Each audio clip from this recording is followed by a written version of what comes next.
उत्तराखंड के पूर्व वन मंत्री हरक सिंह से ईडी ने 12 घंटे पूछताछ की। हरक सिंह ने ईडी को पाखरो टाइगर सफारी मामले में भी अपनी सफाई दी। उन्होंने कहा कि भाजपा जांच एजेंसियों का दुरुपयोग कर रही है। टाइगर सफारी की परिकल्पना देश और प्रदेश हित में थी। आपको बता दें कि पूर्व मंत्री हरक सिंह रावत के कार्यकाल से जुड़े तमाम फैसलों और नियमों के साथ कई विषयों पर करीब 50 सवाल भी पूछे गए।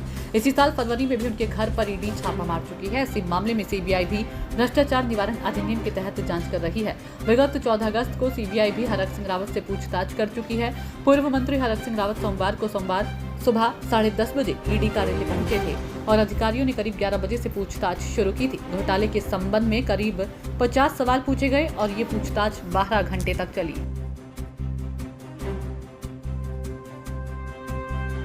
माननीय मंत्री जी, आज आपसे 10 से 12 घंटे ईडी ने पूछताछ करी है। आप क्या कहना चाहेंगे इस पे? देखिए, ईडी ने लोकसभा चुनाव से पहले मुझे, जब ईडी ने 7 फरवरी को हमारे घर पे छापा डाला था, तो मुझे 29 तारीख को बुलाया था। मैंने 2 महीने का समय लिया था। तो ईडी ने 4 मार्च को फिर बुलाया था।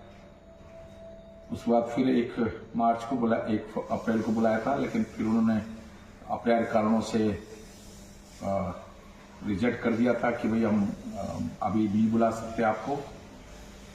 और जैसी लोकसभा चुनाव की घोषणा हो गई, पार्लियामेंट के कांग्रेस के कैंडिडेट डिक्लेयर हो गए, तो तब से ईडी हमें नहीं बुला रही थी।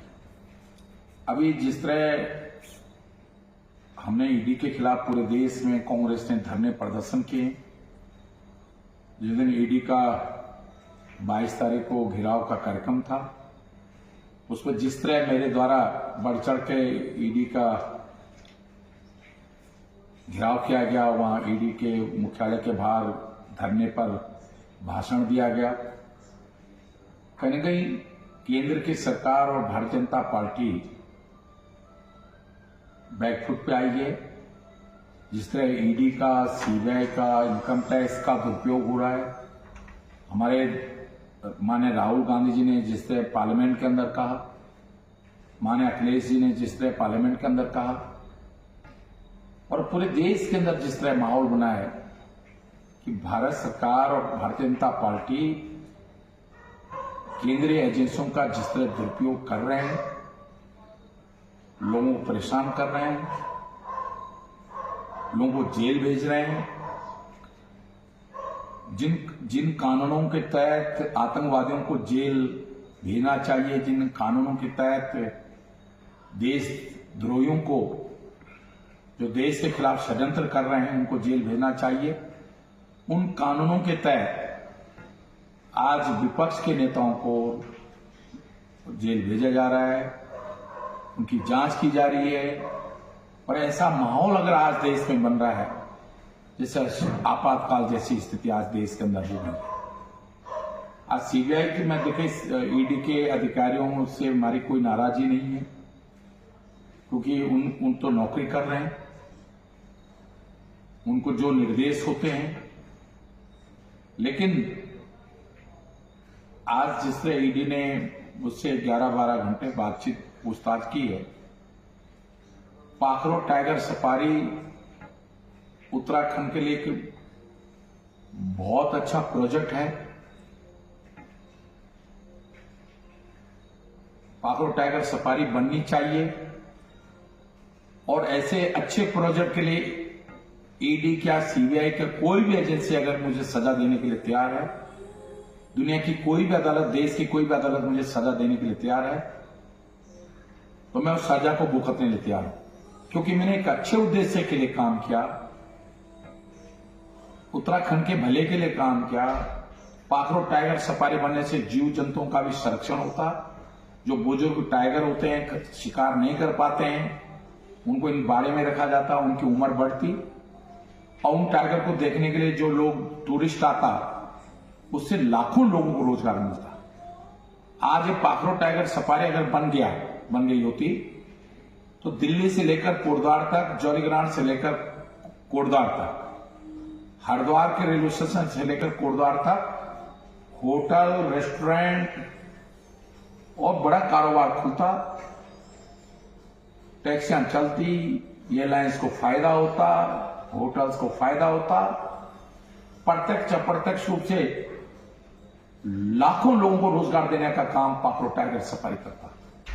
मेरी मंशा सिर्फ इतनी है, मेरा दोस्त सिर्फ इतना ही है कि मैंने एक अच्छे उद्देश्य, क्योंकि अगर मैं सरकार में वन मंत्री बना हूं, आज मैंने देहरादून के अंदर जू बनाया है, आज उस दुनिया के अंदर टॉप 10 जू में अगर देहरादून जू का नाम आता है, तो मैंने कोई अपराध किया है? आज मैंने दून मेडिकल कॉलेज बनाया है, तो मैंने व्यक्तिगत मुझे कोई फायदा हुआ? आज उत्तराखंड के लिए मैंने रुद्रप्रयाग, चमोली, बागेश्वर जिला बनाया, तो क्या हरक सिंह रावत को उसका फायदा हुआ? ऐसी पाखरो टाइगर सफारी से उत्तराखंड का भला था, इस देश का भला था। और इस उद्देश्य के लिए उसमें जिस तरह मुझ पे आरोप लगाए जा रहे हैं, चाहे पेड़ कटाने का, मंत्री के लेवल पर पेड़ कटाने का कोई निर्णय नहीं होता है, यह अधिकारियों के स्तर पर काम होता है। डेफो की पोस्टिंग माननीय मुख्यमंत्री के स्तर पर होती है, वन मंत्री केवल सिफारिश कर सकते हैं।